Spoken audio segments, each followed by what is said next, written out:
अस्सलाम वालेकुम, किद्दां तुसीं वधिया हो। उम्मीद करदी हां तुसीं सब खैरियत नाल होणगे।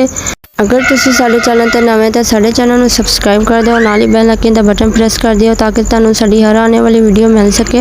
अज दी रेसिपी असीं तुहाडे नाल शेयर करन दे आ बड़े पाए। और अगर तुहानूं ये वीडियो अच्छी लगी तो लाइक करियो, नाल ही सानूं कमेंट करके ज़रूर दसना वा।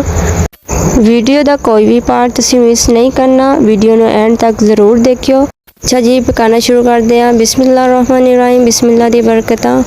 4 प्याज ले आ, लसन लिया वा मैं साबत, यानी कि 2 गट्ठे भी कह सकते हैं, 2 गट्ठे पूरे। तकरीबन 3 चमचियाँ होनियां वा लसन दियां, ठीक है ना। लसन इतने ज़्यादा इस्तेमाल होगा। बड़े पाए सीगे 2 सीगे, यानी कि 2 लत्तां ओदियां। 2 चम्मच जाएगी लाल मिर्चा और 1 चम्मच जाएगी हल्दी, थोड़ी जी और पा देंगे।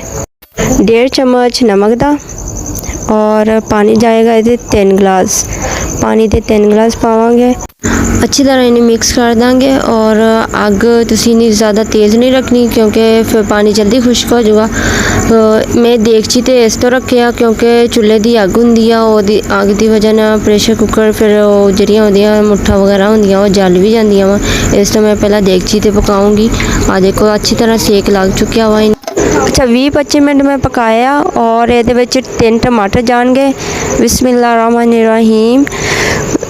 टमाटर ज़्यादा नहीं पाने क्योंकि 3 ही ठीक है पाया जाता सालन, फिर मिठा मिठा लगन लग जाता, इस इतने टमाटर घट ही पैंदे आ, ठीक है ना। अच्छा हुण ऑयल पा लेंदे आ। ऑयल दे मैं 5 चमचे पाँदी आ, तकरीबन 1.5 कप ऑयल होएगा, ठीक है ना। 10-15 मिनट वास्ते ढक देंगे, यदा पानी भी खुश्क हो जाएगा। अदरक जाएगा 2 चम्मच। मैं ना देगची तो कट के प्रेशर कुकर ते रख दिता वा, पानी खुश्क हो गया सी। देखो इहदी अच्छी तरह भुनाई कर लेंगे। बहुत ही आसान तरीका वा पाए बनाने का, बहुत ही मज़ेदार और बहुत टेस्टी पाए बनेंगे। इंशाल्लाह तुहानूं ज़रूर मेरी रेसिपी पसंद आएगी और तुसीं मैनूं कमेंट करके ज़रूर दस्सिओ। हर किसी का अपना अपना तरीका होंदा वा पकाने का। कोई हांडी इदां पकाउंदा कि सारा कुछ ही पा के गंढे प्याज लसन टमाटर घेर सारा कुछ पा के रख दिता वा, फिर माड़ा मोटा भुन लिया, पानी पा लिया, बस खा लिया।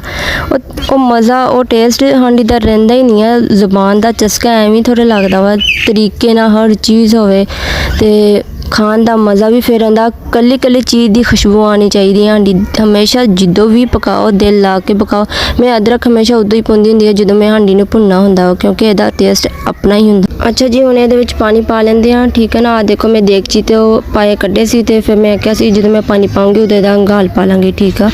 ये में थोड़ा जिहा पानी पा के मसाला वगैरह सारा मिक्स हो जाएगा, ये तो अच्छी तरह लग जाएगा। तो कोई भी चीज़ ज़ाया ना करो, ठीक है ना। और हुण इहदे विच टोटल पानी पाऊंगी मैं 2 किलो। अच्छा पानी मैं इहदे विच 2 किलो पावांगी और थोड़ा जिहा 1 गिलास वध पा दांगी। अगर तुसीं चाहो तो 2 किलो इस्तेमाल कर सकते हैं। अच्छा इन्हें मैं ढक दूँगी, जो दा पानी पकन लग जाएगी ना, घंटे की आवाज़ आएगी तो फिर टाइम नोट कर लियो। अच्छा इहदा टाइम नोट करना वा पौना घंटा, ठीक। अच्छा सालन तो हो गया तैयार, मैं चूल्हे तो नीचे उतार लिया सी। पहले छोटी घंटी उत्ते करांगे तो फिर थोड़ा जी भाप निकल जाएगी, फिर दूसरी चुकनी आ, ठीक। ए ना होवे तुसीं पहला वड्डी घंटी चक लो, सारा ही शोरा उत्ते नूं चल जाए, शू देनी शोरे वाला फुहारा ही तुसीं ला देवो। तो थोड़ा बहुत एहतियात ना काम करना। प्रेशर कुकर ते तो बच्चों ने भी दूर रखा करो। माशाल्लाह माशाल्लाह ज़बरदस्त, बहुत ही मज़ेदार पाए दा सालन बना लिया वा। पौना घंटा पकाया, गल भी गया। अगर तुसीं ज़्यादा गलाने या कि ज़्यादा गले हुए खाने तो फिर 5-10 मिनट और तुसीं दे दियो। 2-3 हरियां मिर्चा कट के पा लांगे और 1 चम्मच गरम मसाले दी पावांगे। अच्छा हरा धनिया पावांगे और ते मज़ेदार पाए तैयार हो गया। मैं हरियां मिर्चा इस तो बाद च पाइयां क्योंकि इन्हां दी भी खुशबू आनी चाहिए। बिस्मिल्लाहिर्रहमानिर्रहीम। देखो बहुत ज़बरदस्त पाए बने हैं, बहुत ही मज़े वाले। मेरी रेसिपी बहुत ही सिंपल होंदी है और बहुत ही टेस्टी मज़ेदार। और किसी का अपना अपना स्टाइल होंदा पकाने का। इन्ने ज़्यादा मैनूं चोचले नहीं लाने आंदे, शोशे मोशे तो नहीं करीदे असीं इन्ने। तुसीं हमेशा रेस्टोरेंट ते जांदे आ पाए वगैरह खाना, स्पेशली तुहानूं घर दी रेसिपी मिलती है इन्नी अच्छी।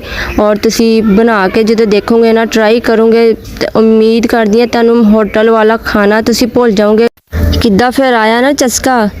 ਜ਼ੁਬਾਨ का चस्का ਸਾਡੇ ਚੈਨਲ ਨੂੰ ਸਬਸਕ੍ਰਾਈਬ ਕਰਨਾ ਨਾ ਭੁੱਲਿਓ और नाल ही बेल आइकन का बटन प्रेस कर दियो ताकि तुहानू मेरी हर आने वाली वीडियो मिल जाएगी। साडी वीडियो दे कमेंट ज़रूर कर दियो और अपने प्यारे ते शेयर शुरू कर दिया करो, लाइक शाइक कर देते।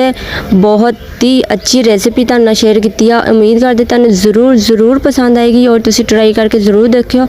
जिंदगी ते इदां दे पाए तुसी कदी नहीं खादे होगे। अच्छा जी, अपना बहुत सारा ख्याल रखियो। असीं फिर मिलांगे नवे चस्के दे नाल, नवी रेसिपी दे नाल। तुहानू उम्मीद करदे आ तुहानू मेरी रेसिपी बहुत ही पसंद आएगी और तुसी इदां करियो, मेरी वीडियो नू लाइक शाइक ज़रूर कर दियो, अपने प्यारे ते शेयर कर दिया करो। ज़ुबान का चस्का साडे इस चैनल को सब्सक्राइब करना ना भूलियो, नाल ही बेल आइकन दा बटन प्रेस कर दियो, ताकि साडी हर आने वाली वीडियो मिल जाया करेगी। ओके, अल्लाह हाफिज़। अपना बहुत सारा ख्याल रखियो।